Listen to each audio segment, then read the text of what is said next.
tarde a todos vocês. Meu nome é Rogério Arruda, eu sou professor aqui da UFVJM, da Faculdade Interdisciplinar em Humanidades, e dou aula no curso de História e também no curso de Humanidades.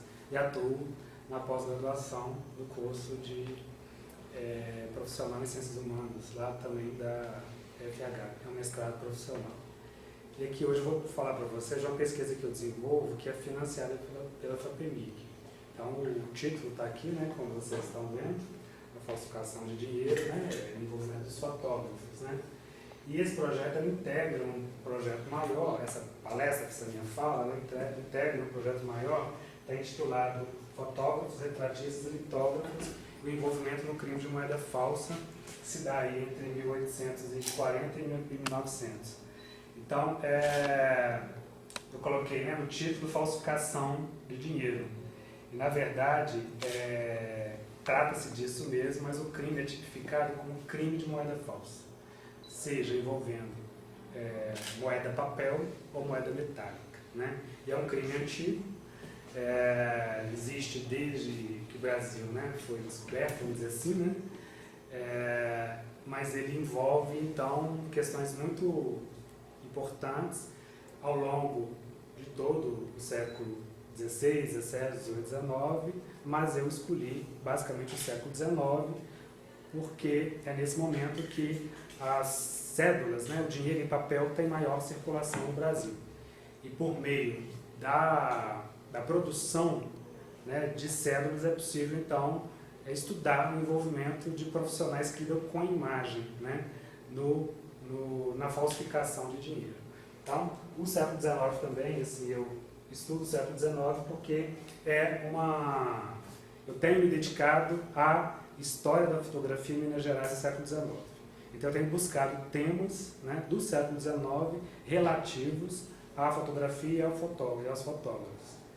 Relativo aos fotógrafos, à fotografia e à sociedade, né? Então, esse tem sido, nas minhas pesquisas atualmente, eu tenho feito isso, né? Estudado fenômenos relativos ao século XIX e que incluem essas questões sobre fotografia. E o crime de moeda falsa é um desses fenômenos sociais que acaba estando ligado também à fotografia, né? Então, o crime ele consiste na adulteração, né, da moeda ou do papel. E essa adulteração pode ser também não só adulteração, como produção, né? Visando incluir, colocar em circulação no mercado sem autorização oficial, sem autorização do governo, né? Então, esse é o crime de moeda falsa. Ele acaba sendo possível também por conta da fragilidade das normas de segurança. Então, ao longo do século XIX, a gente percebe que é difícil estabelecer uma norma de segurança para controlar, né, a produção de moeda falsa, seja ela metálica ou seja papel, né?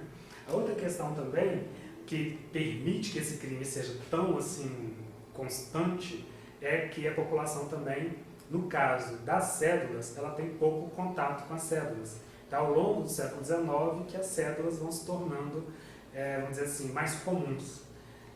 Mas então, o fato de não haver muita familiaridade com as cédulas faz com que também as pessoas aceitem, né, a cédula falsa, né?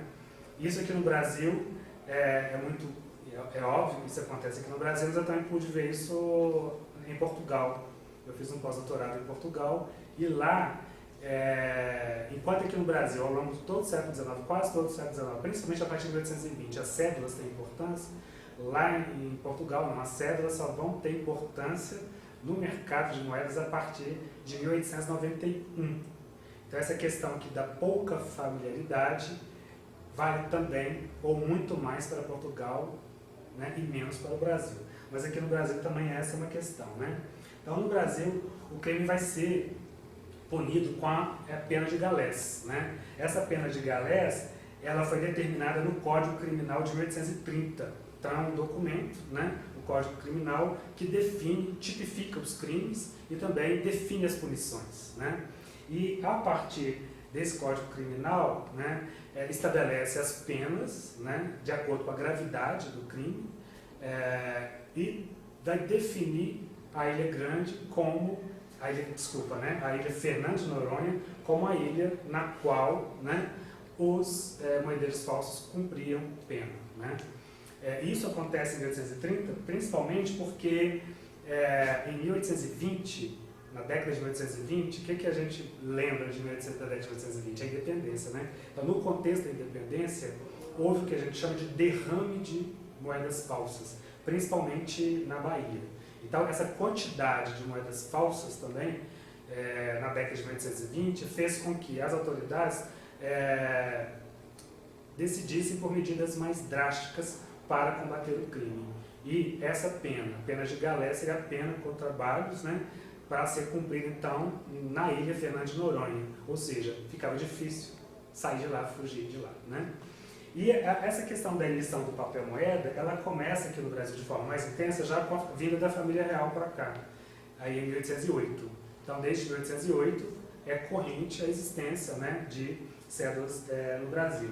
E as falsificações já aparecem rapidamente, né? Na década de 1820 e 1830, as falsificações de moeda metálica, né? Na década de 1840, a gente já percebe a falsificação de cédulas, né, de dinheiro em papel, né?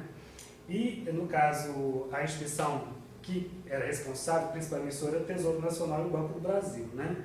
E também, no segundo reinado, que é a partir de 1840, há outras instituições também que são autorizadas, mas não significa que elas cheguem a emitir papel moeda, né? Mas entre 66 e 89, por exemplo, somente o Tesouro Nacional está autorizado a emitir essas moedas, né? Essa moeda, ela era emitida aqui, mas a instituição que emitia, mas era contratado, né, empresas inglesas, por exemplo, que faziam a impressão dessas cédulas, né? E para estudar, né, esse crime de moeda falsa, a gente tem algumas fontes. O historiador, eu sou historiador, como eu disse para vocês, né, nós historiadores fazemos muito a questão das fontes de pesquisa, né? Quais são as fontes? A partir de qual material que eu posso estudar o passado? Então, no caso do crime de moeda falsa, né, são principalmente os jornais. Então, eu pesquiso jornais, processos crime principalmente, e as próprias cédulas, né? No caso aqui, a minha pesquisa, ela trabalha principalmente com os jornais e os processos crime, né?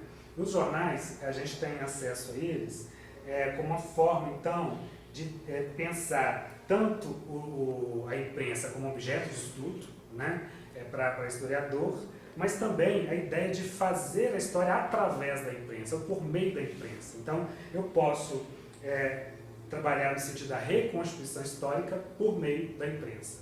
Então, o jornal, tanto ele é objeto em si, mas também ele é uma forma de acesso ao passado, né, e de reconstituir, né, sempre entre aspas, né, esse passado. E também essa ideia também que os jornais ele trazem os discursos do cotidiano. Então, questões da vida corrente aparecem nos jornais, né? A outra questão também é que a gente sabe que aquilo que está publicado já passou por uma censura. Então, a gente não pode também ter a ilusão de que, né, de que existe espelhamento entre o real e aquela fonte, porque na verdade houve uma censura. O que vai entrar, o que não vai entrar no jornal e de que modo determinadas notícias entram no jornal, né? A outra questão também é essa ideia de que os jornais têm os seus filtros editoriais, né? Então, os responsáveis por redigir os textos, por selecionar aquilo que entra, têm determinados filtros culturais, políticos, né, que orientam aquilo que vai entrar, né, no jornal. Então, o que a gente pensa é que não há uma mera repetição, né? Ou seja, eu não tenho simplesmente uma mera repetição do que aconteceu, né, na sociedade, no jornal, né? Mas, sim, essa ideia de que existem esses filtros e esses filtros também fazem com que o jornal também crie uma realidade específica, né? Por conta da maneira de edição do jornal, por conta da maneira como ele escreve, as palavras que ele escolhe para falar de determinado assunto e também como o material organizado. Então, os jornais do século XIX, eles têm basicamente essa aparência, dividida em colunas, que não está dando para ver tanto, mas são divididos em colunas, e na página 4 que a gente vai ter as notícias ligadas à propaganda, na verdade, né? Não notícias, mas a propaganda de produtos vai sair na página 4, né? Mas é um jornal basicamente sem imagens e basicamente é o texto, né? A forma principal aí da imprensa no século XIX, dos jornais, é o texto sem ilustração. E a ilustração sempre vai aparecer com maior frequência nas páginas 4. Então, a imprensa, então, essa ideia de que ela constitui memórias de um tempo, né? Então, nesse sentido, o jornal, ou a imprensa, ela pode ser vista como um agente histórico que intervém na realidade.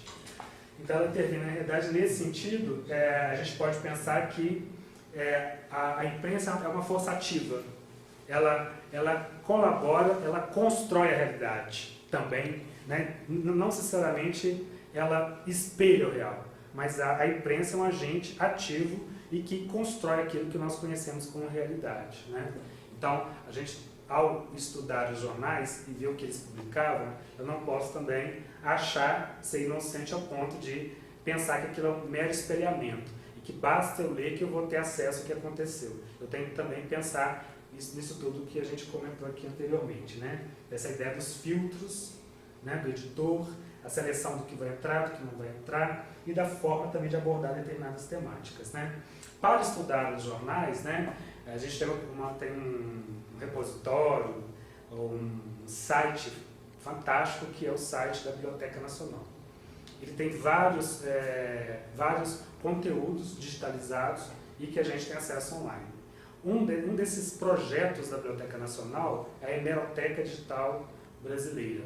Essa hemeroteca, ela disponibiliza vários tipos de jornais do século XIX, né? Não só do século XIX, do século XX também, mas meu interesse específico, né, é o século XIX.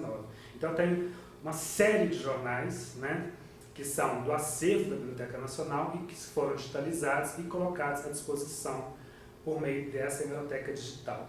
E a grande vamos dizer assim, contribuição também, que é dada por esse projeto, é que a gente pode fazer a pesquisa por termos de busca, por palavras-chave. Então eu posso jogar um termo de busca, né, e aí vai me dar o resultado, ou seja, uma lista, né, por exemplo, uma palavra, falsificação de dinheiro, fotógrafo, né, então eu jogo essa palavra e o programa me dá, né, uma listagem de onde aparece. Todos os jornais que aparecer vai me responder e eu ainda vou clicar em um por um e assim eu inicio a pesquisa, né? Então, a minha pesquisa ela foi feita nesse site aí da Biblioteca Nacional, que é a Hemeroteca Digital Brasileira, né? Então, eu pesquisei os jornais no Rio de Janeiro, entre 1840 e 1900, né? E aí a questão do termo de busca, né? Então, para o pesquisador também, a gente tem que, principalmente no campo da história, eu tenho que escolher, principalmente no caso aí desse tipo de programa, escolher uma palavra-chave, termo de busca. Porque, por exemplo, se eu pego um jornal qualquer e vou folheando o jornal do início ao fim, procurando, né, é um trabalho, né, difícil, muito longo, né, e que às vezes é inviável, né? Ou, para tornar-se viável, eu teria que selecionar um jornal, um período específico, né? Como eu trato de um período longo, 1840 a 1900, para fazer do jeito que o programa propõe é melhor, porque então eu jogo uma palavra-chave e ele vai me dar as respostas. Agora, qual palavra-chave? Qual termo de busca usar, né? O assunto que eu estou pesquisando, deixei claro para vocês, é a falsificação de dinheiro. Se eu escolho termo falsificação de dinheiro e peço ao programa que faça a busca, o que vocês acham que vai sair? Eu vou encontrar resultado se eu jogar falsificação de dinheiro? Hein, meninas? Vou encontrar resultado? Não vou encontrar resultado.